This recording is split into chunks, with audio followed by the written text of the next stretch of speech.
पुष्पराज मैं छोड़ेगा नहीं साला। पुष्पराज मैं पुष्पराज हूँ, पुष्पराज मैं छोड़ेगा नहीं साला। अरे हम कौन है रे बड़ा छोई त का हो गेलै ओकरा? ओ ई त बिलरवा चा के बेटा लगै छव। हमारा राचा के बेटा लगा हो कोनो दूसरा बड़ा होतई। बाक मत दे बिलरवा चा के बेटा है। चलो देख के आ जाओ। चलो चलो। तेरी झलक बर्फी सी बादी नैना झलक। ए कौन भाई रे? तो नाम कथी हौ? पुष्पा, पुष्पराज। पुष्पा समझ के फ्लावर समझ लगा। फायर बनी फायर। ए का हो गेलै एकरा? पुष्पराज ए चल छोड़ेगा नहीं साला। चल पुष्पराज छोड़ेगा नहीं साला, काट देगा काट देगा। लइका में रहनी त बकरी चरवली, बुढ़ारी में देख घास गरहत बा। ओ बिलाचा का हो रे? ओ तो बेटा के देखना मतलब का हो गेल हवा? का कैसे पुष्पा खाली कहै थव। साला वही से हम देखली रातू हम उठ के देखली न तो साला सब तो नाइट रहे ओकरा कोनो भूत धले नहीं क्या रे? चल तो चल चल छोड़ गा। पुष्पराज पुष्पराज हम फ्लावर नहीं है, फायर है फायर। अरे बउगो अरे किसी हो गेलै बउगो? अरे बउगो अरे बाप रे बाप रे बउगो का हो गेलै रे? अरे बाप रे बाप रे बउगो के का हो गेलै?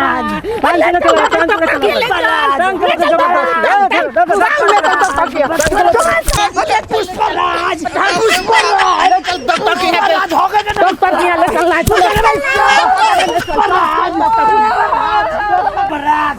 पुष्पराज छोड़ेगा नहीं बिछा दे जल्दी रे लपेटिया के माई। बिछा लग रहा छोड़ेगा नहीं साला। निकल रखो लपेटिया के माई के बड़ा रे। जल्दी आ जल्दी लपेटिया के माई जल्दी आओ लपेटिया के माई जल्दी आ रे। अरे बाप रे बाप लड़का के का हो गइल? पुष्पराज छोड़ेगा नहीं साला। पुष्पराज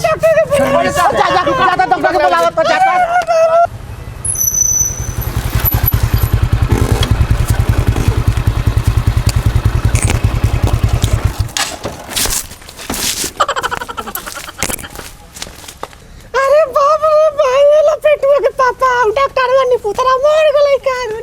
अरे डॉक्टर साहब आइए रे। डॉक्टर साहब आ गेल डॉक्टर साहब देखो का भेले? का भेले? अरे हम बाबू के देखो ना पता ना का हो गइल भाई। दीजिए पुष्पराज छोड़ेगा नहीं साला। पुष्पराज फ्लावर सब्जी का रे? फ्लावर है का हम? पुष्पराज बाबू के छोड़ेगा नहीं साला। पुष्पराज छोड़ेगा नहीं साला। डॉक्टर साहब अपन सुइया दिया ना के? पुष्पराज सुइया दिया। डॉक्टर साहब तनी देखो जल्दी से हमारा छोड़ेगा नहीं साला। काट डालेगा साले को, काट डालेगा। पुष्पराज छोड़ेगा नहीं साला। बाबू अरे हमर बाबू का हो गेल? हमर छुपा कुछ ना भाई। डॉक्टर साहब तनी देखो ना कुछ ना भाई।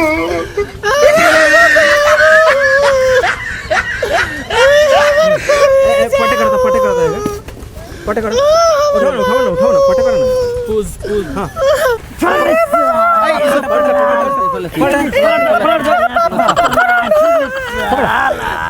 कुछ नहीं सब ठीक हो जाएगा। अभी हम दे देंगे।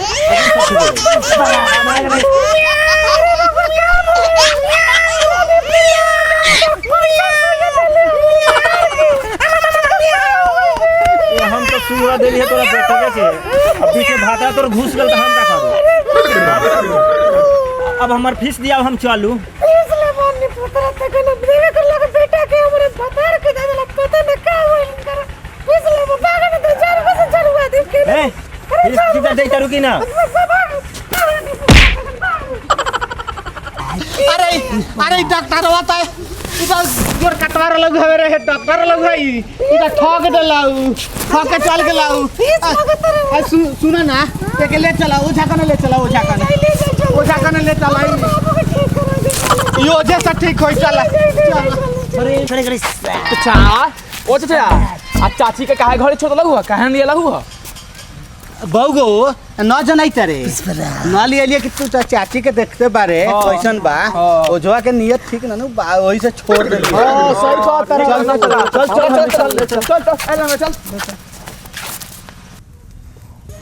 हाको ब्रह्म भूत प्रेताल ब्रह्म भाई कलकत्ते वाली महादेव गौड़ा पार्वती की आजा छुटके साला आ छुटके चलवा रे चलवा कहाँ रहे हो अरे आज काल का दिन में कहीं कौन मुवक्किल ना फंसैता आय आ तू कहाँ रहे हो तूरा के आज देख मुवक्किल फंसावे के बा तो कुछ ना कुछ ऐसा करे के बा जे भूत तू अपना पर उखड़िए बुझले आ हम खेलाएम तब नु मुवक्किल फंसी झाट नाच तक कुछ उखड़ रहा भूते उखड़बा ओए उखाड़ के नु देखाएम तू एकदम फाइनल रह तैयारी रह हम उखाड़ के देखे उखाड़ ली है को भरम भूत बैताल काली कलकत्ते वाली काली कलकत्ते वाली मेरा मन तो जाए न खाली अभी हम भूत उखाड़ के तोरा पर देखाएम यार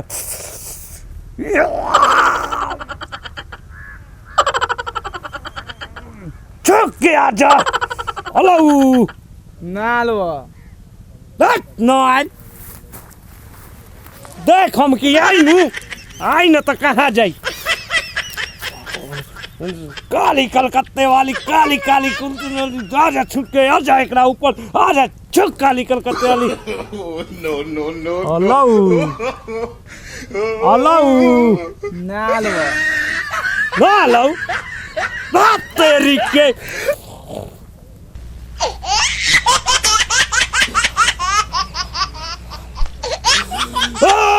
काली कलकत्ते वाली छूट के आजा साले महान चलो साला याद की ना बाग में झाट नहीं खेवई बार खरीद लाल में मत मारे लाओ ठीक से मत मार अब बेत लगावे को होता नो मंत्र मारी तरह एक मुट्ठी जारी ले दो मुट्ठी जारी ले तोरा ना होई तोरा बाप दादा का होई लेकिन होई तो जरूर ओ साला काहे ना आई हमर मंत्र खाली ना जाई दोहाई भैरव बाबा के आजा नहीं के तोरा मतारी के सब के बुलावे यही लंग आजा हाले ए अलग की ना ना अलग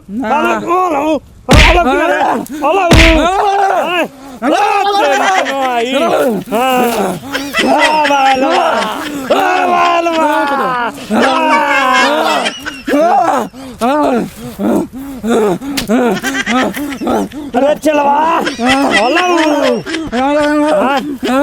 माल पता बुझाई हाँ बुझाई भाई मालवा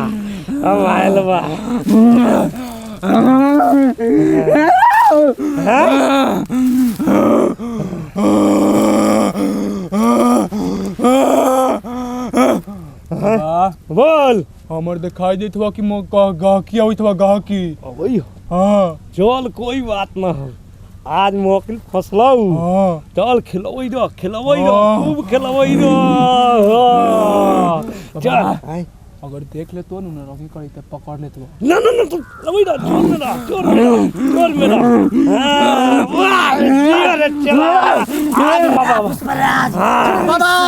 बाबा ओए हमरा बेटा के देखल जाओ बार की पुष्पा फूट रहले बा देखल तो जाओ बाबा पुष्पराज बाबा देखू तो हमरा लपेटुआ काम होइले बा पुष्पराज देखू तो रात भर सपना लिया पुष्पा करल तई देखल तो जाओ अभी देख दे तारी पुष्पराज ओ काली समोसा वाली लिट्टी वाली चाउमीन वाली ओ तो आई कलकत्ते वाली आ जा छूट के चला साला देखते एकरा ऊपर का धैले बा देखते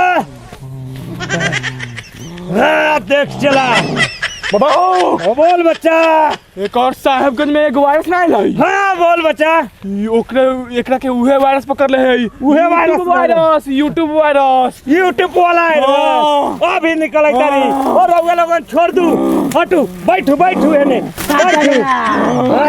वायरस धरेगा अभी वायरस एकरा के घर में निकल तारी देखो ओए आजो रे तोरा नानी के तोरा माई के सब एकर वायरस निकल पुष्पावा वाला एक कातना के हम निकाल देली पुष्पराज अरे तोरा फायर हार बारे तो देख हम तेरा घर रहे टायर निकल आई ताली अभी हमने के आईडी गाड़ी समझ ले बारे हम होमे के हम छोड़ेगा नहीं साला काट डालेगा चला पुष्पा राज के भूतवा अभी हम देखई तारी हां पुष्पा राज शांति से बड़ी खतरनाक भूत लगा था अरे खतरनाक बा एकरो से खतरनाक के हम ठीक करे बारी है हम जैसे कहम वैसे तू बोल धर है धर बंद कर केहू लगन ठीक कर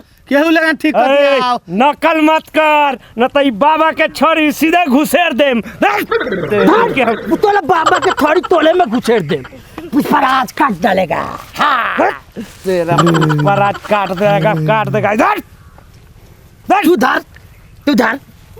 तू धर नकल करैता नकल काट डालेगा नकल करैता रे नकल हम भी मारेगा मार नकल अभी तो हर गुफा के भूत निकलै तारी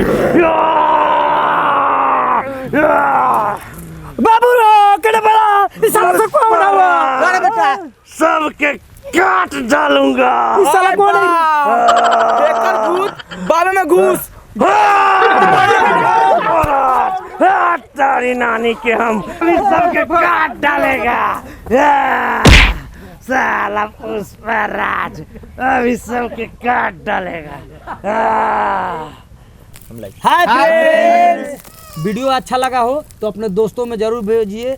वीडियो बहुत ही मेहनत करके बनाया गया है और शेयर कीजिए और लाइक कीजिए और हमारे चैनल को सब्सक्राइब कीजिए और अपने दोस्तों में ज़्यादा से ज़्यादा शेयर कीजिए। और वीडियो कैसा लगा कमेंट में हमें जरूर बताएं।